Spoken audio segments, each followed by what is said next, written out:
कैसे हो सब लोग? ठीक है, अंदर బాగున్నారా? Very good, wonderful wonderful. క్రీస్తు చనిపోయిన తర్వాత మనము చరిత్రలో చూసుకుంటే, చరిత్రలో యేసుక్రీస్తు రాకముందు క్రీస్తు పూర్వం అంటారు కదా, యేసుక్రీస్తు రాకముందు క్రీస్తు పూర్వం అంటారు. తర్వాత క్రీస్తు చనిపోయిన తర్వాత క్రీస్తు శకము, క్రీస్తు పూర్వము క్రీస్తు శకము అని అంటారు. ఇప్పుడు క్రీస్తు వచ్చింది ఒకటే పనికి వచ్చింది ఆయన. అందరు పాపం చిన్న వయసులో చనిపోయింది అని అంటారు. కానీ ఆయన వచ్చింది ఒక గురి, ఒక గోల్. ఆ గురి ఏంది అని అంటే, రావాలా, మానవుల కోసము చనిపోవాలా, పాప విమోచన కొరకు, ప్రజల పాప విమోచన కొరకై రావాలా, నేను చనిపోవాలా. అదొకటే గురి. అది కూడా ఎప్పుడు మనము ఎక్కడైతే మార్కెట్ పోయినప్పుడు కానీ ఎక్కడైనా పోయినప్పుడు వెజిటేబుల్స్ కానీ, ఫలాలు కానీ, కూరగాయలు కానీ, లేదనంటే ఈవెన్ నాన్ వెజ్ కానీ, చికెన్ అన్న మటన్ అన్న కానీ, మనం ఏం చేస్తాము, మంచిది కావాలా, మంచి కూరగాయ, మంచిగా ఆల్మోస్ట్ లేతది కావాలా అని చూస్తాం. ఎందుకు ఆ లేతది ఎందుకు ఎప్పుడైతుంది అని అంటే, ఒక టైం, అది పండు రాగానే కాదు, అది పండు అయిపోయిన తర్వాత కొంచెం సమయం గడిపిన తర్వాతనే అది ఆ కాయ కానీ, లేకపోతే కోడిపిల్ల కానీ, గొర్రె కానీ అది రెడీ అవుతుంది తినడానికి.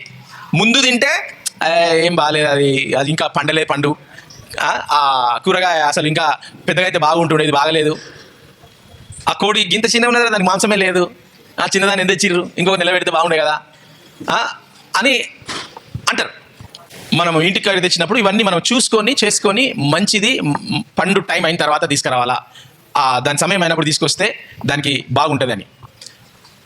యేసు ప్రభు కూడా మనిషి నార్మల్గా మనిషి అయ్యిండు అని అంటే, ఈ యుగంలో మనం ఏం చేస్తామనంటే, ఒక 10 సంవత్సరాల కింద 25, 24, 25 రాగానే పిల్లోడు పెద్దగా అయిండు, పాప వయసుకి వచ్చింది, పెళ్లి చేయాలా అని ఒక మైండ్ సెట్ ఉంటుండే. ఇప్పుడు ఆ మైండ్ సెట్ మారిపోయింది కోవిడ్ అయిన తర్వాత. అది ఏజ్ కొంచెం ఏమైందిరా, పెళ్లి కాలేదు ఇంకా చేసుకుంటలేమంటే, చేసుకోవాలా, టైం పడుతుంది అని 35 కూడా ఎవరు చేసుకుంటలేరు పెళ్ళిళ్ళు.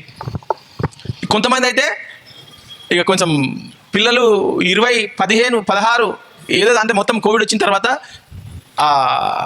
ఇది చేతిలో ఫోన్ పడ్డ తర్వాత ప్రపంచమే మారిపోయింది. పెళ్లి చేసుకునే వాళ్ళు చేసుకుంటలేరు, పెళ్లి చేసుకోని వాళ్ళు అటువంటి లెక్కలు చేస్తూ ఉన్నారు. టైం అనేది అయితలేదు, సరిగ్గా పాటిస్తలేరు టైం. ఇప్పుడు యేసు ప్రభు కూడా ఆయన ఒక గురి కోసం వచ్చిండు. ఆ గురి ఏంది అని అంటే, పాపం పోవాలనంటే, నేను దీనికన్నా ముందు చెప్పిన, మనం ఇంట్లకు ఇల్లు కట్టుకున్నప్పుడు దోషం ఉంటుందని కోడిపిల్ల, మేకపోతు, మేకలు అవి ఇవి కట్ చేస్తాం. అక్కడ కూడా మనం ఏం చేస్తామనంటే, అది మంచిగా ఉందా, దానికి ఏమైనా రోగం ఉందా, ఏమైనా ఉందా అని చూసుకొని మంచిది తీసుకొచ్చి ఆ ఇంటికో ఫంక్షన్కో దేనికో కట్ చేస్తారు. అడమైన చెడు అని తీసుకుపోయి వచ్చి చెయ్యరు. అందుకు యేసుప్రభు వచ్చింది ఒకటే గురి. ఆ గురి దేనికి వచ్చిందంటే, చనిపోవాలా, పాప విమోచన, పాప క్షమాపణ, లోక కళ్యాణం. లోక కళ్యాణం అంటే తాలిబెట్టు కట్టడం కాదు, లోకానికి. లోకము రక్షణ పొందాలా. లోకం పాపంలో ఉంది కాబట్టి ఆ పాపానికి విముక్తి, ప్రతిదీ కూడా శపించబడ్డది కాబట్టి దానికి రక్తం చిందించాలా. ఆ రక్తము పరిశుద్ధుడు దేవుడు ఆయన మానవ రూపంలో వచ్చి ఆయన చనిపోయి ఆ రక్తం చిందిస్తే, అప్పుడు ఆ రక్తానికి మన లోకానికి, మనుషులకు పాప విమోచన వస్తుంది. సో యేసు ప్రభు రావడం కూడా ఎందుకు వచ్చిండు అని అంటే, దేవుడు రాగానే చచ్చిపోవచ్చు కదా. చిన్నపిల్లడు ఉన్నప్పుడే ఆ హేరోదు రాజు చిన్న పిల్లల్ని చంపేసి రక్తం చేసేసి వెళ్ళిపోవచ్చు కదా, పుట్టగానే చచ్చిపోతే అయిపో కదా, ఇంతకు పరిశాను 33 సంవత్సరాలు ఎందుకు ఉండాలా అని చాలామంది అనుకోవచ్చు. ఆయన వచ్చింది ఒకటే గురి కోసం, అయితే చచ్చిపోవచ్చు కదా అని కాదు. ఆ బలికి ఉన్నటువంటి లక్షణాలు, దానికి బలి ఇవ్వాలి అని అంటే, ఆ బలి చేసే బలి పశువు ఒక స్టేజ్కి రావాలా, కరెక్ట్ స్టేజ్కి రావాలా, దానికి కరెక్ట్ వయసు ఉండాలా, దానికి కరెక్ట్ ఆరోగ్యం ఉండాలా, కరెక్ట్ బలం ఉండాలా, అన్నీ ఉండాలా. కాబట్టి అందుకు యేసు ప్రభు 33 సంవత్సరాలు ఆయన వేచి ఉండి ఆగి ఆయన మంచి వయసులో, బలమైన వయసులో, ముందు కాదు వెనుక కాదు. ఆ కాలంలో ఇప్పుడేమో 18 years వస్తే మీకు voter card, pan card, Aadhaar card, driving license, పెళ్లి లైసెన్స్, ఒక్కడే పెళ్లి, ఒక్క పిల్ల, ఒక ఆయన లైసెన్స్ అన్నీ వస్తాయి 18 తర్వాత. దానికన్నా ముందు వస్తే పోతారు, చెర్లపల్లికో చెంచల్గూడకో, కుటుంబం అంతా పోతారు. ఓకేనా?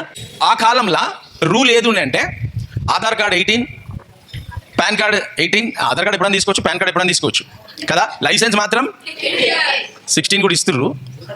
16 గేర్ లేకపోతే వస్తుంది. Voter ID. ఇప్పుడు ఆ కాలంలో 18 సంవత్సరాలు లేకుండే. ఆ కాలంలో నువ్వు మేజర్ కావాలా, నీకు ఆధార్ కార్డు లాంటివి అవి ఏమన్నా ఆ టైంలో ఉన్న రూల్స్కి నువ్వు వర్తించాలా అని అంటే 30 సంవత్సరాలు. 30 సంవత్సరాల ముందు పోయి నువ్వు రాజకీయ నాయకులు ఇట్లా చేయండి అట్లా చేయండి అంటే, నువ్వు బచ్చగాని, నువ్వు ఏం మాట్లాడుతున్నావు కూర్చో అంటుండే. ఇది ఎప్పుడు 2000 సంవత్సరాల కింద రూల్ ఇది. 30 సంవత్సరాల వరకు మీరందరూ పిల్లలు మాట్లాడదు, పెద్దలు మాట్లాడదు, పిల్లలు మీరందరూ పొండి బయట పొండి అంటుండే 30 సంవత్సరాలకు. ఇప్పుడు ఆడు 7 సంవత్సరాలు కాగానే ఫోర్ట్మన్ కొట్టి, మమ్మీ బుద్ధి లేదు అక్కడ చేసిన మాట్లాడు. ఏంది మమ్మీ, డాడీ ఏంది ఇట్లా, జవాబు ఏం రా వింటలే అంట, ఏంది అంటారు. 30 సంవత్సరాలు రూల్ ఉండే. 30 సంవత్సరాల వరకు అందరూ మాట్లాడదు ఎవరు. ఇప్పుడేమో 18 అయిపోయింది. ఇప్పుడు ఆ రూల్ ఉంటే ఎంత బాగుండదు కదా. 30 సంవత్సరాల రూల్ ఉంటే బాగుంటుందా? యాక్చువల్లీ మనం చూసుకుంటే ఇప్పుడు మనకు కూర్చున్నాం, అన్నలు అక్కలు అందరూ కూర్చున్నారు. ఇప్పుడు మనం 30 అయిపోయింది, 40 కొంతమంది ఉన్నారు, 50 ఉన్నారు. ఏం చేస్తారు కొంతమంది, అక్క ఇట్లా అయింది, ఏం చేయాలి నాకు అర్థమైతే లేదు, ఇట్లా చేయి, అరే అవునా అక్క ఇట్లా చేయాలి, నా కరెక్టే అక్క, నువ్వు చెప్పింది కరెక్టే అంటారు. ఎందుకు తెలియదు మనకు. 30 సంవత్సరాలు అయిపోయినాక కూడా మనం అమ్మ దగ్గర పోయి ఏడుస్తాం, మమ్మీ ఇట్లా అయింది. నాయన దగ్గర పోయి ఏడుస్తాం. ఎందుకు తెలియదు మనకు. జీవితం ఎట్లా జీవించాలో తెలియదు. 50 సంవత్సరాలు వచ్చినాక కూడా అప్పుడప్పుడు మా నాయన చచ్చిపోయిండు, ఉంటే బాగుండే, మా నాయన ఉంటుంటే నాకు సాయం చేస్తుండే, నాకు చెప్తుండే ఇది ఎట్లా చేయాలనో, మా అమ్మ ఉంటే నాకు ఇట్లా చేస్తుండే అని 50-60 సంవత్సరాలు కొంతమంది అనుకుంటా ఉంటారు కదా. సో అందరికీ 15-16 మాకు అన్నీ తెలిసిన వాళ్ళం మేము అని అనుకుంటారు కదా. ఏం తెలియదు. అందుకే జైళ్ళలో పోతురు, అందుకే పోలీసులు పట్టుకుంటారు, అందుకే కేసులు అవుతున్నాయి, అందుకే ఇంటిలోకి వెళ్ళిపోతురు, విడాకులు అవుతున్నాయి. 20 సంవత్సరాలు 30 సంవత్సరాలు విడాకులు అవుతలేవా? మొన్న సంవత్సరం కింద పెళ్లి చేసుకుని విడాకులు, పెళ్ళి 3 నెలలు కాలేదు విడాకులు, పెళ్ళి 10 సంవత్సరాలు అయింది విడాకులు. ఎందుకు? జీవితాన్ని ఎట్లా నడిపియాలా అనేది తెలియదు మనకు. కాబట్టి ఆ టైంలో 30 సంవత్సరాలు వచ్చిన తర్వాతనే ఒక వ్యక్తి పురుషుడుగా గుర్తిస్తుండే. అందుకు ఆ 30 సంవత్సరాలు వచ్చినాక మంచి బలం వస్తుంది, తెలివి వస్తుంది, అనుభవం వస్తుంది, పనికిని అన్ని నేర్చుకొని సంపాదించడానికి ప్రతి దానికి పర్ఫెక్ట్.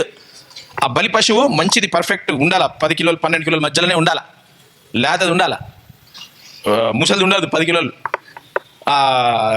గాయమైంది ఉండొద్దు అని చెప్పి వాళ్ళు ప్లాన్ చేస్తారు. అట్లా యేసు ప్రభు కూడా ఆ 30 వయసుకి వచ్చిన తర్వాతనే ఆయన రెడీ అయ్యాడు బలి కోసం. అందుకు ఆయన వెయిట్ చేయవలసి వచ్చింది అన్ని సంవత్సరాలు. ఆ 30 నుంచి ఆయన ఎవరు నేను అని చెప్పడానికి, ఎందుకంటే దానికన్నా ముందు చెప్పాలంటే నువ్వు పిల్లని మాకేం చెప్తున్నావు, చెప్ప కూర్చో అని అంటారు.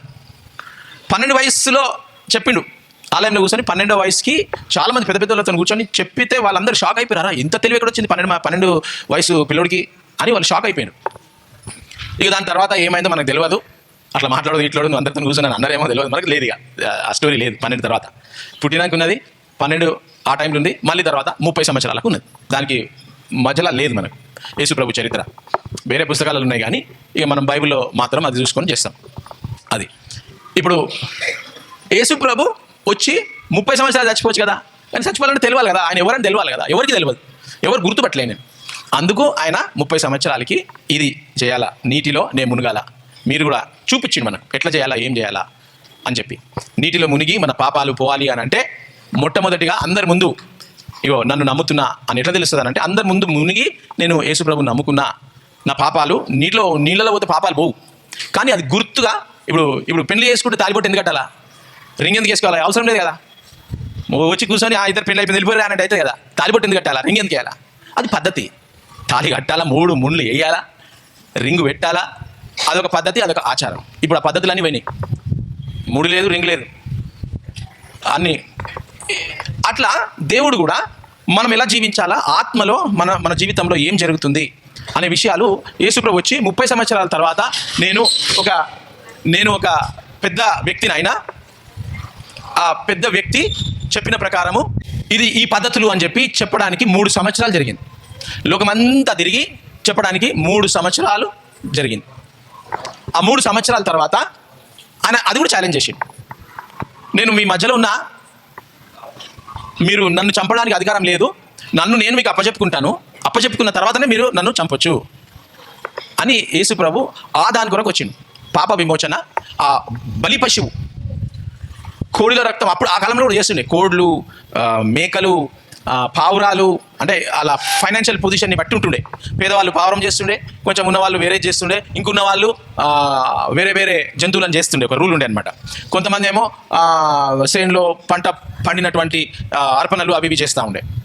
సో ప్రతిదానికి ఒక రూల్ ఉండే. ఇక్కడ యేసుప్రభు ఏమన్నాడంటే, మనుషుల పాపం పోవాలి అని అంటే కంపల్సరీ ఆ దేవుని యొక్క రక్తమే చిందించాలి, లేదంటే పాపం పోదు. ఈ గొర్రెలు చేస్తున్నారు, ఈ కోళ్ళు చేస్తున్నారు, పావురాలు చేస్తున్నారు, అది టెంపరీ, ఈ సమయం కోసమే. కానీ మీ పాప విమోచన పోవాలి, సంవత్సరంకి బలి చేయొద్దు నేను అని అనుకుంటే, దేవాది దేవుడే వచ్చి ఆయన సొంతంగా ఆయన జీవితాన్ని ఇచ్చేస్తేనే ఆ బలి అనేది అంగీకారం అవుతుంది, పాపం పోతుంది. లేదంటే పాపం పోదు. ఏ రక్తంతో పాపం పోదు. ఈవెన్ మనిషి ఇస్తే కూడా పాపం పోదు. ఎందుకంటే మనం పాపంతో ఉన్నాం కాబట్టి. దేవుడు కూడా పాపంతో లేడు కాబట్టి ఆయన లోకాన్ని ఎంతో ప్రేమించి ఒక మానవ రూపంగా బాలుడు కుమారుడు రూపంలో వచ్చి పెద్దగా 30 సంవత్సరాల తర్వాత ఆ టైంలో రూల్ ప్రకారం ఈయన మనిషి అయ్యింది, ఇప్పుడు నేను యాక్సెప్ట్ చేయొచ్చు అన్న తర్వాత 3.5 సంవత్సరాలు అంతా చూపించి ఇట్లా చేయాలా, ఇది చేయాలా, మీకు ఏం బలం ఇస్తుంది, మీరు నేను వెళ్ళిపోయినాక ఏం చేయాలా, అవన్నీ కూడా 3.5 సంవత్సరాలలో చెప్పడం జరిగింది. దాని తర్వాత నా పని అయిపోయింది, ఇక ఉండి వేస్ట్. మళ్ళీ నేను ఉంటే కూడా ఆ గొర్రె ముదిరిపోతే తీసుకోరు బలికి. గొర్రె పనికి రాదు ముదిరిపోతే. అందుకు యేసుప్రభు వచ్చినా, ఇది చేసినా, ఇట్లా చెప్పినా అయిపోయింది నా టైం, ఇప్పుడు రండి నన్ను పట్టుకోండి అని సొంతంగా ఆయననే పోయి సరెండర్ అయిపోయి నన్ను చంపేయండి, నా రక్తం కారాలా అని కార్చి, మళ్ళీ మీరు చచ్చిపోయి నన్ను చంపిన తర్వాత 3 రోజులకు నేను లేస్తా అన్న తర్వాత 3 రోజులకు ఆయన లేచి 100,000 మందికి ఆయన కనిపించి, కొరంథీలో 500 అంటది, దాని తర్వాత అనేకులు అంటది, అక్కడ కనిపించి అందరికీ మళ్ళీ చూడు నేను చెప్పినా కదా, చచ్చిపోతారు అన్నారు కదా, చచ్చిపోయినాక లేస్తాను కదా, నేను దేవుని కాబట్టి ఓన్లీ దేవుడు మాత్రమే లేవగలుగుతాడు. దేవుడికి ప్రాణం అనేది ఉండదు, మనకుంటుంది ప్రాణం. దేవుడు ఆత్మలకు రక్తాలు ఉండవు. ఆత్మలకు రక్తమున్న జీవి కావాలా. ఆత్మలకు రక్తమున్న జీవి కావాలా. ఎందుకు అని అంటే దయ్యాలన్నీ ఆత్మలు, దేవదూతలన్నీ ఆత్మలు. దేవుడు ఏం చేసిండు, దయ్యాల కంటే దేవదూతల కంటే మానవుణ్ణి మంచి రూపం ఇచ్చి, వారికి ఆత్మనిచ్చి, ప్రాణాన్ని ఇచ్చి, శరీరాన్ని ఇచ్చిండు. అవి దయ్యాలకు లేవు, దేవదూతలకు కూడా లేవు. దేవదూతలు ఓన్లీ ఆత్మలు అవి. ఇప్పుడు ఆ దయ్యాలు, అమ్మా దేవుడు ఇంత మంచి సృష్టి చేసిండా, వీళ్ళకు మాకంటే ఎక్కువ ఇచ్చిండు దేవుడు, శరీరం చేసిండు, ప్రాణం కూడా ఇచ్చిండు. అంటే ప్రాణం అంటే ఒకరోజు చచ్చిపోవాలా, ఆత్మలు చావవు, ఆత్మలు పర్మనెంట్గా ఉంటాయి అవి.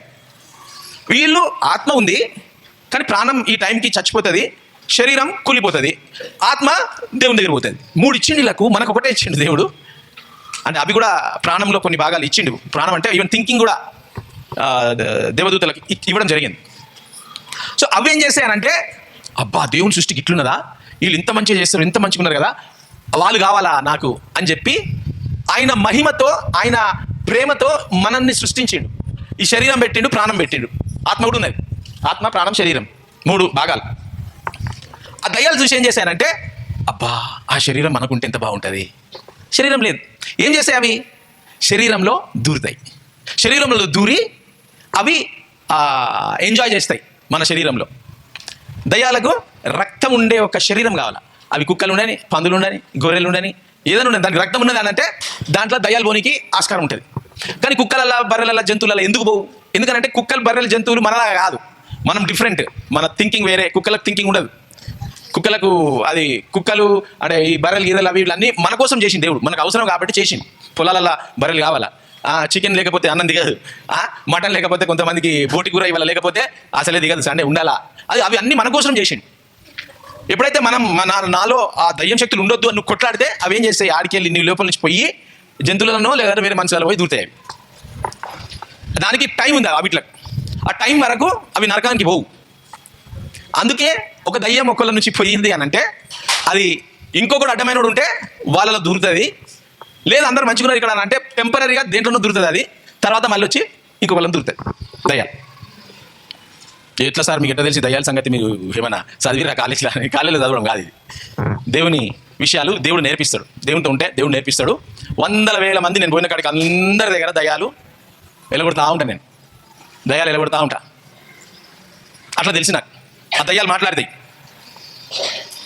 దయ్యాలు ఇట్లా నేను దగ్గర పోగానే ఏమంటాయి అవి? ఏంది? కాలిపోతున్నా అంటే అవి నా దగ్గర ఏమైనా ఉన్నదా కాలబెట్టడానికి? అవి ఎందుకు? ఎప్పుడైతే దేవుని శక్తి ఉంటుందో, దేవుని శక్తి వాళ్ళ దగ్గరికి పోయి వాళ్ళని ముడితే ఆ దయ్యాలకు మంటలేస్తుంది. ఏం లేస్తుంది? కారం పెట్టినట్టు అవుతుంది. అందుకు యేసు ప్రభు వచ్చి నీ ఆత్మ, ప్రాణము, శరీరాన్ని నేను విముక్తి చేయాలా అని ఆయన ఆ రక్తము చిందించి మన కొరకు చచ్చిపోయి, ఎవరైతే నమ్ముతారో నన్ను, ఆ నమ్మిన వ్యక్తిలో నేను వచ్చి ఉంటాను. ఆ దయ్యపు ఆత్మలు తీసేసి వెళ్ళిపోయి నేను వచ్చి నా ఆత్మ మీలో ఉంటుంది అని దేవుడు చెప్పిండనమాట. అందుకు యేసుప్రభు యొక్క బలి చాలా ఇంపార్టెంట్. యేసుప్రభు యొక్క బలి మనకు ఈ గొర్రెలు బర్రెలు అవి ఇవి అన్ని టెంపరీ, అవి పనికే రాదు అసలు. దేవాది దేవుని రక్తం చిందిస్తే ఆ చిందించిన రక్తము దేవుడు మళ్ళీ తిరిగి లేచి ఎవరైతే నమ్ముకుంటారో వారి జీవితంలో నేను వచ్చి వాళ్ళలో ఉన్నటువంటి దయ్యాల శక్తులు, మంత్రశక్తులు, తంత్రశక్తులు, శుద్రశక్తులు, అన్ని చాతబడి శక్తులు ఏమేమైతే చేస్తున్నాయో అవి దేవాది దేవుడు కూడా పనికిరావు. ఆ శక్తులకు కూడా శక్తి అంటారు. అవిట్లో కూడా శక్తి ఉన్నది. అవిట్లో కూడా శక్తులు ఉన్నాయి. మీకు తెలుసు, మంత్ర తంత్ర శుద్ర శక్తులు, చాతబడి శక్తులు ఉన్నాయి. దానికంటే పెద్ద శక్తి ఏంటంటే యేసయ్య శక్తి. ఎందుకు? దేవాది దేవుడు వచ్చిండు. ఆయన సృష్టించిండు ఆ శక్తులను అన్నింటినీ. ఆ దయ్యం శక్తులన్నీ దయ్యంగా మారిపోయినాయి. ఆయన సృష్టించిండు అవి. ఆయనకు సృష్టించిన సృష్టి గొప్పడు కదా. ఇప్పుడు నేను పెద్దనా వీళ్ళు పెద్దనా? ఇప్పుడు వీళ్ళకు స్కూల్లో చదివిస్తున్నా. మొన్న 10th క్లాస్ అయిపోయింది. అందరు 10th క్లాస్ అయిపోయింది సార్, మేము ఫుల్ గ్రేట్ అయిపోయినాం, మీకంటే పెద్దగా అయిపోయినాం మేము. టీచర్ వచ్చింది, టీచర్ చెప్పింది, మాకు ఫస్ట్ ర్యాంక్ వచ్చింది, 100కి 100 వచ్చింది. ఓ టీచర్ నువ్వు నేను ఒకటే, ఏం సంగతి అని అంటారా? గురువుని మించిన శిష్యుడు ఎవరు లేరు, ఉండరు కూడా. అట్లా దేవుడు సృష్టికర్త సృష్టించిండు, ఆత్మలను కూడా ఆయన్నే సృష్టించిండు. ఎప్పుడైతే ఆ దుష్ట ఆత్మలు నీ దగ్గరకు వస్తాయో, నీలో ఆ దేవుని ఆత్మ ఉంటే, ఆ దేవుని ఆత్మ ఆ దుష్టాత్మ కంటే గొప్ప ఆత్మ, పెద్ద ఆత్మ. కాబట్టి ఆ దయ్యాలు కాలిపోతున్నా అందుకే అంటే అవి. ఎందుకంటే నీలో పెద్ద శక్తి ఉన్నది, గొప్ప శక్తి ఉన్నది. ఆ శక్తి ఎవరు తీసుకోలేరు. ఆ శక్తి ఎప్పుడు వస్తుంది అంటే, యేసయ్యా నేను పాపిని, నన్ను క్షమించు. ఈ గొర్రెలు బర్రెలు అవన్నీ నేను ఇన్ని సంవత్సరాలు బలి చేసినా ఏం కాలే నా జీవితంలో. ఈ గొప్ప శక్తి నాకు కావాలా అని అంటే, నా జీవితంలో రా అంటే వస్తాడు ఆయన. నా పాపాలను క్షమించు అని అంటే వచ్చి పాపాలను క్షమిస్తాడు. క్షమించిన తర్వాత ఆయన శక్తి మనలో వస్తుంది. వచ్చిన తర్వాత మన జీవితం మెల్లమెల్లగా ఒక్కరోజు కాదు ఒక చెట్టులాగా అనమాట. అట్లా మన జీవితం మెల్లమెల్లగా మారిపోయి మనం ఒక అద్భుతంగా మారిపోతాం. నేనున్నా కదా, యేసుప్రభుని నమ్ముకొని దాదాపు 40 సంవత్సరాలు అవుతుంది. యేసుప్రభుని నమ్ముకోగానే ఇదంతా నాకు కాలేదు. మెల్లమెల్లగా 40 సంవత్సరాలకు ఇంత స్టేజ్కి వచ్చిన. ఇవి 40 సంవత్సరాలలో ఇంత స్టేజ్ వచ్చినా ఇంకా ఎన్ని సంవత్సరాలు ఉంటానో, ఒక 4,000 సంవత్సరాలు ఉన్నంత కార్యం దేవుడు చేయబోతున్నాడు నా ద్వారా. నేను ఉండనే 4,000 సంవత్సరాలు, కానీ ఇప్పుడు వరకు ఎంత చేసినానో ఇక మీద 1000 సంవత్సరాల తరాలు చేసే కార్యాలు నా ద్వారా దేవుడు చేయబోతున్నాడు. కాబట్టి దేవాది దేవుని యొక్క శక్తి అది, యేసుప్రభు శక్తి. సో ఎవరైనా కానీ మీ సమస్యలు, మీ ప్రాబ్లమ్స్, మీ రోగాలు, మీ కష్టాలు, వీళ్ళు చాతలు బడి చేసి రాళ్ళు చేసి రీళ్ళు చేసి అంటే దానికి ఒకటే సొల్యూషన్, యేసయ్య మాత్రమే సొల్యూషన్. క్రైస్తత్వం కాదు, ఏంది క్రిస్టియానిటీ కాదు, క్రిస్టియానిటీ మతం, యేసయ్య మతం కాదు. అందరూ క్రైస్తవ మతం మతం చేసి మాతం అవుతుంది అంత బయట పోయి అంతా కొట్లాడుకుంటారు ఒక్కొక్కడు. యేసుప్రభు మతానికి రాలే. యేసుప్రభు నేనే మార్గము, నేనే సత్యము, నేనే నిత్య జీవము అన్నాడు. నేను క్రైస్తవ మతమును, మీరందరూ రండి, మీరందరూ ఇట్లా, అదంతా వేస్ట్, అవన్నీ రాజకీయం, అదంతా అంత రాజకీయం. ఎవరన్నా వచ్చి రండి, ఇట్లా అవుతుంది, నువ్వు జీవితం ఇట్లా అయిపోతుంది, అట్లా అయిపోతే పైసలు ఇస్తారు, అస్సలు ఒకరి ఆ పైసలతో దయ్యాలు వస్తాయి. అర్థమైందా? అవి కాదు అట్లా. యేసు ప్రభు నీ జీవం మారాలి అని అంటే నీ హృదయం మారాలా, నీ మనస్సు మారాలా, అప్పుడే నీ జీవితం మారుతుంది. అది యేసు ప్రభు చెప్పింది. సో ఆ జీవితం మీకు యేసయ్య జీవితము, మీ బలైన చనిపోయిన యేసయ్య జీవితము మీలో రావాలా, మీరు అలా మారాలా అని అంటే, యేసయ్య నేను పాపిని, నన్ను క్షమించు అంటే చాలు. పైసలు ఇచ్చే అవసరం లేదు, క్యాండిల్ పెట్టే అవసరం లేదు, అగరబత్తి పెట్టే అవసరం లేదు, మల్లెపూలు దండలు పెట్టే అవసరం లేదు. అడుగుతలేడు దేవుడు. దేవుడు నీ లెక్క నా లెక్క శరీరం లేదు దేవునికి మల్లెపూలు పెట్టుకోనికే, జడ లేదు దేవునికి మల్లెపూలు పెట్టుకోనికి. అది మన సాటిస్ఫాక్షన్ కోసం పోయి ఏదో వేస్తూ ఉంటాం దేవునికి. బిస్కెట్లు ఎట్లా వేస్తారు కదా, దేవుడు అస్సలు అవి తీసుకోడు. ఏడుంటే అవి నువ్వు వేస్తావు, ఆడేస్తావు. బిస్కెట్ ఎడబోతాయి, రేపు వచ్చి చూస్తే అంత పొడి పొడి పొడి పొడి అయిపోతుంది. చీమలన్నీ పొడి చేసి ఒక్కొక్కటి ఎత్తుకపోతా ఉంటుంది. అది దేవుడు తీసుకుపోతాడా? నువ్వు పైసలు వేసినావు, వచ్చిన దేవుడు వచ్చి అమ్మ లక్ష్మమ్మ మస్తు 1,00,000 రూపాయలు ఇచ్చిందిరా, నేను ఒక మంచి బండి కొనుక్కుంటా అనిపోతా, తీసుకుపోతా దేవుడు. అది ఆనేవాడు ఉంటుంది. అది చూస్తాడు, 2-3 రోజులు చూస్తాడు పోషయ్య. అదే లక్ష్మమ్మ వేసిందిరా, ఎవరు తీస్తాడు అని పోషయ్య వచ్చి పార్సల్ చేసుకొని పోతాడు. అర్థమైందా? దేవునికి నీ పైసలు వద్దు, నీ బట్టలు వద్దు, నీ మేకప్ వద్దు, నీ బ్రెడ్ వద్దు, క్యాండిల్ వద్దు, ఏది అవసరం లేదు దేవునికి. ఒక్కటే నీ హృదయం, నీ మనస్సులో నా కోసం తలంచుకో అంటున్నాడు. నా కోసం చచ్చిపో, నా కోసం ఉపవాసం ఉండు అని. మామూలు ఉపవాసం ఉంటారు ఇవాళ, నేను కూడా ఇంకా తినలే. అందరు సండే ఉపవాసాలు ఉంటారు. మామూలు ఉపవాసం కూడా ఉండమంటలేడు దేవుడు. ఉపవాసం ఎందుకు? నీకోసం. అమ్మ నేను ఉపవాసం ఉంటే దేవుడు అమ్మ నా కొడుకు ఉపవాసం ఉన్నాడు అని సంతోషపడతాడు. కాదు, దేవుడు నీకు మంచిగా తిని మంచిగా ఆరోగ్యంగా ఉండమంటాడు దేవుడు. నీకు నోరిచ్చింది ఎందుకు? తిననికి. తినకుండా ఉపవాసం కూర్చో చచ్చిపో 40 రోజులు అంటలేడు దేవుడు. శరీరం పెట్టింది తిననికి. మన కోసం, మన ఫీలింగ్, మంచి ఫీలింగ్. అమ్మ ఇవాళంతా కొంచెం ఉమ్ము కూడా ఉంచకుండా బాగా మింగి, కొంతమంది మింగేస్తా ఉంటారు ఆకలితుందని. ఉమ్ము కూడా తాగకుండా తినకుండా ఇంత పొద్దుగాల నుంచి సాయంత్రం వరకు ఉపవాసం చేసినానే దేవుడు ఫుల్ నాతో హ్యాపీ అయిపోతాడు ఇవాళ. కాదు, అట్లా కాదు. దేవుడు మీకు మీ దహన బలులు, మీ అర్పణలు, మీ పైసలు, మీ పండ్లు, మీ కూరగాయలు, మీ సెంటు కొట్టుకొని ఇక్కడికి వచ్చి కదా ఇవాళ, అది కూడా అడుగుతలేడు యేసుప్రభు. ఓన్లీ నీ మనసుని ఇయ్యి అంటున్నాడు అంతే. ఆ మనసు కూడా కోసి తీసి కలేజా ఇచ్చేసిన అంటలేడు, అడుగుతలేడు కలేజా దేవుడు. నమ్ముకో అంటున్నాడు అంతే. ఆ కలేజా ఇస్తే దేవుని కాడ తొందరగా వెళ్ళిపోతాం. అర్థమైందా? కొంతమంది అంటారు దేవుని కోసం ఇట్లా చేసేస్తా అట్లా చేసేస్తా అని. ఇవాళ ఫ్యాషన్ అయిపోయింది. అందరు ఇక్కడ రాసుకుంటారు పేరు, నా జీవిత లైఫ్ లాంగ్ పార్ట్నర్ అని స్వప్న అని రాసుకోండి. ఆ స్వప్న ఏమైంది? స్వప్నంలోకి వెళ్ళి లేచి వేరే కాడికి వెళ్ళిపోయింది. ఇప్పుడు ఈ స్వప్న ఉన్నది, ఆ స్వప్న అటు వెళ్ళిపోయింది. పెళ్ళైంది. ఏమండి ఏం చెప్పే రాధా అంటాడు. రాధా కరెక్టే, కానీ ఈ స్వప్న ఏంది అంటే ఆమె ఈ స్వప్న ఏంది అని అంటే ఏం చెప్తాం? వీడు రాసుకుని పచ్చబొచ్చు. జీవితాలు మనసునిచ్చి అట్లా అయిపోతుంది జీవితాలు. దేవుడు అట్లా అడుగుతలేదు. మనం పుట్టింది దేవుని ఆత్మతో పుట్టినాం. పుట్టి మెల్లమెల్ల పెద్ద ఏం చేసినాం అంటే దేవుని ఆత్మ నుంచి దూరం వెళ్ళిపోయి దుష్టాత్మలను తెచ్చుకున్నాం. ఎట్లా తెచ్చుకున్నాం? ఇగో ఈ ఫోన్ల ద్వారా, మంత్రాల ద్వారా, కొట్లాటల ద్వారా, కామం ద్వారా, ఇవన్నీ అడ్డమైన అన్నీ చేసుకొని అవి ప్రోత్సహిస్తాయి. అవి ఆ సాతాను శక్తులు ఏం చేశానంటే ఫస్ట్ వచ్చి డండ్మల్ కూర్చోవు నీ లోపల.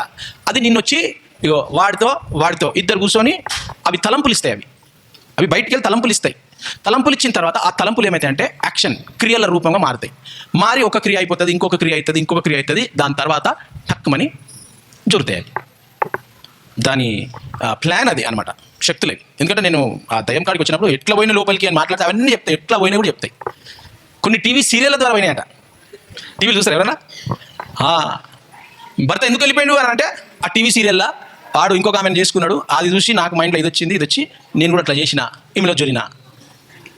ఇవన్నీ మనం అనుకుంటాం చెయ్యము, అట్లయితే టీవీలోకి ఎట్లా వస్తుంది అని. ఇప్పుడు నువ్వు సెల్ ఫోన్ చూడలే? ఎన్ని సెల్ ఫోన్లు చూసి నువ్వు అది చేయలేదా? సెల్ ఫోన్ చూసి ఎన్ని చేయలేవు నువ్వు? అవి సెల్ ఫోన్ చూసి అవి చేయకపోతే అడ్డమైన వచ్చినాక కూడా అవి రావా నీకు? టెలివిజన్ అంటే ఏంది? టెలివిజన్ దర్శనం చెప్పు తెలుగులో.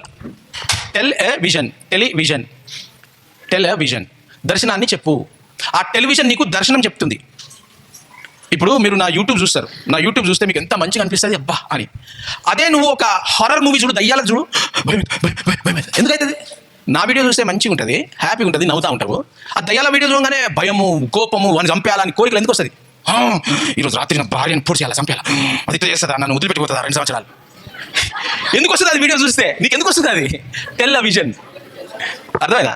ఇవాళ భర్తలుగా చంపుడు, భార్యలు భర్తలని వేసేస్తారు. ఓ మీదకెళ్ళి అండి రండి నీకోసం గులాబ్ జామున్ తెచ్చినా అని చెప్పి కొండ మీద తీసుకుపోయి నూకేసిందట. మన టీవీలో చూస్తారు కదా, అది ఇంకా నడుస్తుంది, అది ఇంకా నడుస్తుంది. పాపం ఎవరు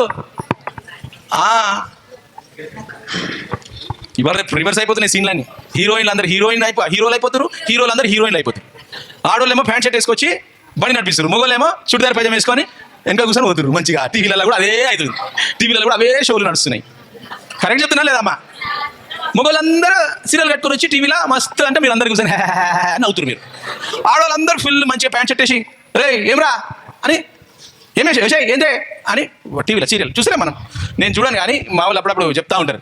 అప్పుడప్పుడు సడన్గా వస్తాయి యూట్యూబ్లో, ఏంద్రా ఇట్లా మొగుండ ఎక్కున్నాడు ఏంది చూస్తుంది అంటే అరే అవునరా కొంచెం మీసాలు ఉన్నాయి నాకు, సీరియల్ కట్టుకున్నాను. ప్రపంచం మారిపోతుంది. దేవుడికి కావాలా నీ మనసు కావాలా, నీ తలంపులు కావాలా, నీ దేహం కావాలా. ఇంత మంచి తయారైనా దేవుడికి ఇది కాదు. దేవునికి మంచి తయారు కావాలా, మంచి ఓకే కావాలా, మంచిది, పరిశుద్ధంగా మంచిగా హ్యాపీగా స్నానం చేసుకొని గుడికి రావాలా, మంచిదే.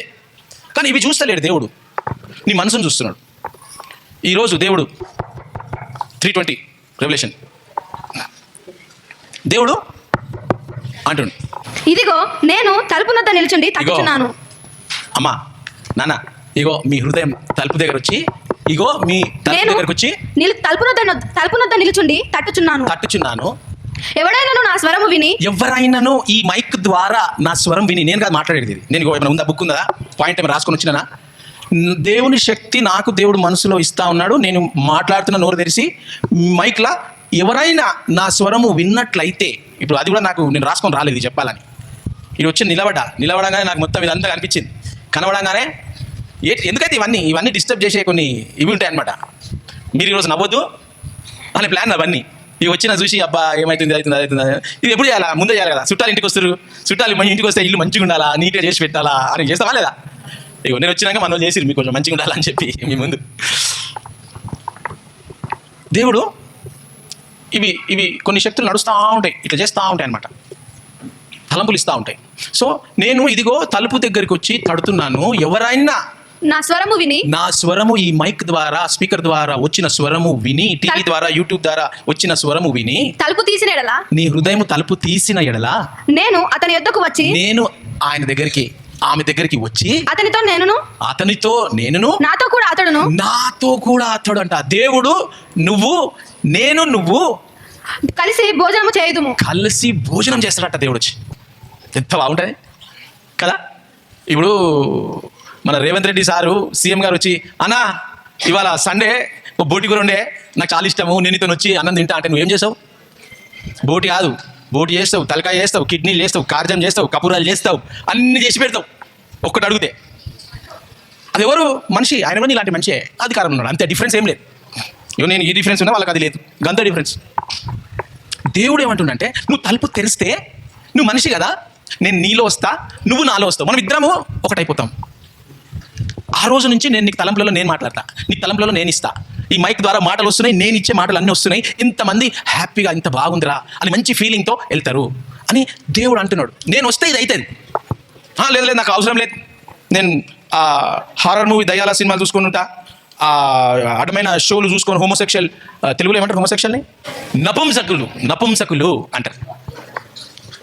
నువ్వు కూర్చొని ఆ అంటే అట్లాంటి వేషాలు వేసుకొని టీవీ సీరియల్ చూసుకొని, ఆ భార్య వీని ఇట్లా చేసింది, ఆడ ఆఫీస్లో పోయి ఇట్లా చేస్తుంది, ఇంటికి వచ్చి ఇట్లా చేసింది, అది చేసింది, వాడు కొట్టుకున్నాడు, వీడు కొట్టుకుని వాళ్ళ దొంగతనం చేసింది, వీడికి వచ్చింది, అది చేసింది, ఇది చేసింది అంటే ఏమొస్తుంది ఈ తలంపులలో? ఆ దయ్యం శక్తులు అవన్నీ వస్తూ ఉన్నాయి. అది తలుపు కొడుతుంది. ఇవన్నీ చూసి నువ్వు కూడా చేస్తలేరు. ఇప్పుడు పిల్లలు చేస్తలేరా? స్కూళ్ళలో అయితే లేవా? బస్తీలు అయితే లేవా? ఎన్ని చూస్తారు? మన కాలనీలో ఎన్ని చూస్తాను? ఎంతమంది జిల్లాలో పోతలేరు, ఎంతమంది పోలీసు వాళ్ళు పచ్చిపోతారు మన కాలనీలే. బయట సంగతి వదిలిపెట్టండి.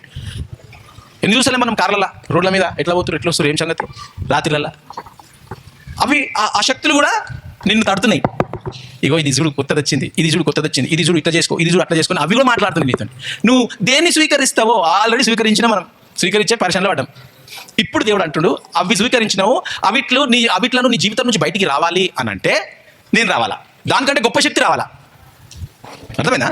ఇప్పుడు ఉన్న శక్తి కంటే గొప్ప శక్తి వస్తేనే అది బయటికి పోతుంది, లేదంటే పోదు. ఆ గొప్ప శక్తే దేవుడు అంటున్నాడు, నేను నీ హృదయం తలుపు దగ్గర నిలబడి నన్ను లోపల రమ్మంటావా, ఆ దయ్యాలతో కూర్చుంటావా అని దేవుడు అడుగుతున్నాడు. నువ్వు నన్ను లోపల తీసుకుంటే ఆ రోజు నుంచి నీ మైండ్ మార్చేస్తా, నీ తలంపులు మార్చేస్తా, నీ మాట మార్చేస్తా, నీ చాతలు మార్చేస్తా, నీ నడక మార్చేస్తా, నిన్ను మారుస్తా, నీ ఇల్లుని మారుస్తా, నీ వంశంని మార్చేసి నేను కూర్చొని క్లోజ్గా నా స్వరం వినిపిస్తా, నా తలంపులు ఇస్తా, నీతో పాటు కూర్చొని నీ జీవితం నా జీవితం ఒక్కటైపోతుంది, జీవ భాగస్వామ్యం అయిపోతాము అని అంటున్నాడు దేవుడు. అంత మంచి దేవుడు ఇంత మంచి ఆఫర్ ఇస్తున్నాడు అంటే ఎంత బాగుంటుంది. అది నేను చేసిన 40 సంవత్సరాల కింద. అందుకే ఈరోజు ఇస్తున్నా నేను. కొంతమంది నాకు దోస్తులు ఉన్నారు ఇక్కడ, రాజకీయ నాయకులు, బీజేపీలు ఉన్నారు, టీఆర్ఎస్ వాళ్ళు ఉన్నారు, కాంగ్రెస్ వాళ్ళు ఉన్నారు, సిపిఐలు ఉన్నారు, అందరూ ఉన్నారు. సార్ మిమ్మల్ని ఎన్ని సంవత్సరాల నుంచి చూస్తున్నా సార్, మీ నోట్లో నుంచి ఒక బూత్ మాట రాదు ఎందుకు సార్ అంటారు. అంటే రావాలా బూత్ మాటలు? ఎందుకు రావంటారు? వాళ్ళు నోరు తెస్తే బూత్ మాటలు వస్తాయి. నాకు తెలుసు కదా, చాలా రాజకీయ నాయకులు మనమే అనుకోరు. ఎప్పుడైనా విన్నారా మీరు బూత్ మాటలు? విన్నారా? రే అంట, నాకు కోపం వచ్చింది. మనం ఎట్లా తెచ్చిన ఇప్పుడు? సైంటిస్ట్ అన్నా, ఏమన్నా బేవకూఫ్ అన్నా, వస్తాయి అవన్నీ వస్తాయి. నాకు నేర్చుకున్నా. మాకు ఒక టీచర్ ఉండే, చెడ్డ మాటలు నేర్పించే టీచర్ చిన్నప్పుడు. నిజంగా అంటున్నా, చచ్చిపోయాడు. రైల్వే వర్క్షాప్లో పనిచేస్తుండే ఆల్గడ బాయ్ కాడ. అలా నేర్పిస్తుండే, ఇగో ఈ మాట ఇట్లా మాట్లాడాలా, ఈ మాట ఇట్లా మాట్లాడాలా, అన్నీ నేర్పించింది నాకు. అవన్నీ కూడా ఉన్నాయి. అవి ఇట్లా చూస్తే వస్తాయి అవి. కానీ సడన్గా దేవుడు ఏమంటాడు, రే సైంటిస్ట్ కట్టకరా, సైంటిస్ట్ మంచిదా కాదా చెడ్డ మాటలు అవి. ఇవన్నీ మార్చేస్తాడు దేవుడు. నేను కూడా మీలాంటి వాళ్ళు ఒక 40 సంవత్సరాల కింద ఉన్నా, మార్చేసిన. నాలుక కూడా మారుస్తాడు దేవుడు నీకు. ఇగో ఇక్కడ ఒక 40 కేకులు వస్తాయి ప్రతిసారి తీసుకొస్తాం. దాంట్లో ఒక క్రీమ్ కూడా తినా, ఇంత ఇంత ఇంత నాకే కూడా తినా, చేతికి అంతుంటుంది, మళ్ళీ ఇచ్చినప్పుడు అంటుకుంటుంది. అందరికి తినిపిస్తా, అందరికి ఇస్తా. ఒక్కరు కూడా అడగరు నన్ను, సార్ తినవా అని అడగరు. మంచిదే అడగండి, చెప్పాలి మళ్ళీ తినాను. నీ నాలుకని కూడా మార్చేస్తాడు దేవుడు. ఎక్కువ స్వీట్లు తింటే ఏమవుతుంది? ఇంత మంచిగా స్వీట్గా అయిపోయారు అందరు, మీరే గులాబ్ జామున్ అయిపోయారు కొంతమందిగా. అట్లా దేవుడు మొత్తము అన్నీ మార్చేస్తాడు. నీ లోపలికి వచ్చిండు అని అంటే మెల్లమెల్ల మార్చేస్తాడు. మొన్న అంటున్నారు ఎవరో మనోళ్ళు, సార్ మీరు మా అన్నలాగా కనిపిస్తున్నారు అంటున్నాడు. ఏం రా నేను ఇంత ముసలోని మీరు అన్నలాగా అంటే, ముసలో లేడతారు సార్ మీరు. మార్చేస్తాడు దేవుడు. ఎందుకు మారుస్తాడు? మార్చి ఏం చేసుకుంటాం, ఫుల్ చూసుకొని చూడు, నేను మహేష్ బాబు కంటే ఎంత బాగున్నా చూడు, మహేష్ బాబు ముసలోడు అయిపోయింది నేను రేటు అంటారా? కాదు, మార్చేసి ఏం చేస్తాడు? ఈ జీవితాలను మార్చాలని మారుస్తాడు దేవుడు. బిల్డింగ్ కట్టుకొని ఫుల్ మైల్లో ఉండండి రా, ఏరోప్లేన్ హెలికాప్టర్ పెట్టుకొని మీరు ఇంట్లో కూర్చొని, దానికోసం కాదు మారడము. అందుకే క్రైస్తవ మతంలో పోవద్దు అంటున్నాను నేను. క్రైస్తవ మతంలో పోతే అట్లుంటుంది. క్రీస్తు నీలో వచ్చిండు అని అంటే నువ్వు జీవితాలను మారుస్తావు. ఈ జీవితాలన్నీ మారుస్తావు. అమెరికా వరల్డ్లో నంబర్ 1 దేశం. అమెరికా చెప్పిందే పాట, చేసిందే ఆట. నేను పోయి ఉండలేనాడా? అలాంటి దేశం లేనేలేదు, వరల్డ్లో లేదు అట్లాంటి దేశం. అందుకే అమెరికన్ చూస్తే ఇటు వణుకుతూ ఉంటారు. నేను పోయి ఉండలేనాడా? అవసరం లేదు. నాకు ఇక్కడ జీవితాలు, నా జీవితం దేవుడు వచ్చి నాలో వచ్చి మార్చిండు. ఆ మార్పు మనందరిలో రావాలా. అందరిలో వస్తే ఇట్లాంటి జీవితాలు సైంటిస్ట్ అయిపోతే ఎంత బాగుంటుంది. ఒక్కొక్కడు అమెరికా పోయి వాడు ఒకడు ఉన్నాడు, ఇజ్రాయెల్లో ఉన్నాడు, దుబాయ్లో ఉన్నారు, ఏడైనా ఉన్నారు మా వాళ్ళు. అది మారవడం అంటే, జీవితాలు మారవడం అంటే. సో 4 రోజులు బతుకుతాము. ఆ 4 రోజులు యేసుప్రభు మన హృదయంలో వచ్చినట్లయితే ఆయన నీలో వచ్చి నీ జీవితాన్ని మార్చి, నీ కుటుంబాన్ని మార్చి, నీ వంశమును ఇంకొక 1000 సంవత్సరాల వరకు మార్చే శక్తిలాగా నిన్ను చేసేస్తాడు దేవుడు. నేను ఉండను కొన్ని సంవత్సరాల తర్వాత, ఇది ఉంటుందా లేదా? అది నేనేం చేస్తున్నా, ఇగో వీళ్ళు కూడా చేస్తారు. వాళ్ళ సామర్థ్యంలో వాళ్ళు చేసుకుంటారు. ఎందుకు? దేవుడు నాలో వచ్చింది కాబట్టి, జీవితం మార్చింది కాబట్టి. అది మరొకసారి, ఇదిగో నేను తలుపు వద్ద నిలుచుండి తట్టుచున్నాను. అమ్మా, దేవుడు అడుగుతున్నాడు, ఆ సాతాను శక్తులు నీలో ఉండాలనా, లేదంటే నేను నీలో రావాలనా? ఇదిగో తలుపు తడుతున్నాను, ఎవరైనాను నా స్వరము ఇట్లా వినిపిస్తుంది కదా ఇప్పుడు స్పీకర్లా, విని తలుపు తీసినట్లా నీ హృదయము తలుపును తీసినట్లయితే నేను అతని ఎదుకు వచ్చి మీ దగ్గరకు వస్తాను. వచ్చి అతనితో వారితో నేను నాతో కూడా అతడు భోజనము చేయదుము. కూర్చొని లైఫ్ భాగం అయిపోతా. భోజనం అంటే నిజంగా భోజనం కాదు, నేను నిన్ను నడిపిస్తా అంటున్నాను. దేవునికి అన్నం అవసరం లేదు. నిన్ను నడిపిస్తాను, నీ జీవితాన్ని నడిపిస్తాను, నీ జీవితాన్ని మార్చేస్తా. రా, ఒక ఛాన్స్ ఇయ్యి, నన్ను నువ్వు రుచి చూసి తెలుసుకో అని దేవుడు నీకు ఈరోజు ఒక అవకాశం ఇస్తుండు. రుచి చూచి ఎరిగి తిని యెహోవా ఉత్తముడనియు, రుచి చూచి ఎరిగి తిని యెహోవా ఉత్తముడనియు. అది నేను ఎరిగినాను, నేను రుచి చూసినాను. దేవుని నా జీవితంలో స్వీకరించి రుచి చూసి, ఆ రుచి మిగులు ఉంటే ఎంత బాగుంటుంది మీకు, మీ పిల్లలకు అని చెప్పి ఎరిగి మీకు చెప్తున్నాను. ఎవరన్నా నాకు ఆ యేసయ్య కావాలా, ఆ బలి మేకలు, దూడలు, గొర్రెలు, కోడిలు, ఆ బలిలా ఏం లేదు. యేసయ్య దేవుడు దిగొచ్చి మానవ రూపంలో వచ్చి ఇట్లా నా కొరకు చనిపోయిందా, చనిపోయి మళ్ళీ నాలో వచ్చి ఉంటా అంటారా? ఆత్మ ద్వారా వచ్చి ఉంటా అంటుండు. ఆ దుష్టాత్మలను పెట్టుకుంటామా, యేసయ్య ఆత్మను పెట్టుకుంటామా? యేసయ్య ఆత్మ దుష్టాత్మల కంటే అసలు దానికి పోటే లేదు, యేసయ్య ఆత్మకు పోటే లేదు. ఎవరన్నా నాకు నా హృదయంలో దేవుడు యేసయ్య కావాలా అని అంటే యేసయ్యకు మీరు చేయి చూపెట్టండి ఈరోజు. యేసయ్య ఇగో నా చేయి చూడు యేసయ్య, నేను చూపిస్తున్నా, నాకు నువ్వురా యేసయ్య హృదయంలో, నువ్వు ఉండాలి నా హృదయంలో అని అనుకున్న వాళ్ళు ఎవరన్నా ఉంటే యేసయ్య వస్తున్నాడు నీ హృదయంలో. ఆల్రెడీ వచ్చేసిండు. నీ చేయిని చూడగానే దేవుడు వచ్చేసిండు. వచ్చి నీ జీవితాన్ని మార్చేస్తాడు, నీ తలంపులను మార్చేస్తాడు, ప్రతిదీ మార్చేస్తాడు. బలి అవసరం లేదు, పైసలు అవసరం లేదు, దేవునికి కూరగాయలు అవసరం లేదు అర్పించడం, దేవునికి ఏదేదో తెచ్చి ఇవ్వడం అవసరమే లేదు. దేవుడు ఓన్లీ నువ్వు నన్ను నమ్ముకో, నీ తలంపులలో నమ్ముకో, నీ హృదయంలో నన్ను నమ్ముకో అంటున్నాడు యేసయ్య. ప్రభా తండ్రి, వీళ్ళందరి కోసం ప్రార్థిస్తున్నాం ప్రభా. ఎవరెవరైతే చేతులు ఎత్తి, కొంతమంది చేతులు ఎత్తకుండా భయపడి మనసులో అవును ప్రభా అని ప్రార్థన చేసుకుంటా ఉన్నారు ప్రభా, వారిని అందరినీ దీవించండి. నువ్వు కావాలి అని వారు అడుగుతున్నారు ప్రభా.